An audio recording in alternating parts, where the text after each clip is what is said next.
Gusto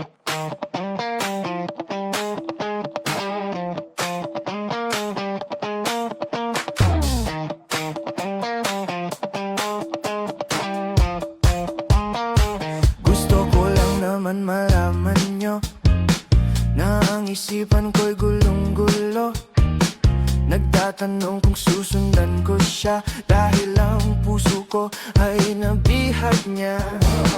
Alam mo bang minamahal ko siya, at tunay ang aking nadarama. Kahit ako'y nagmumukhang tanga, ay ayos lang basta kasama siya. Kahit sabihin pa ng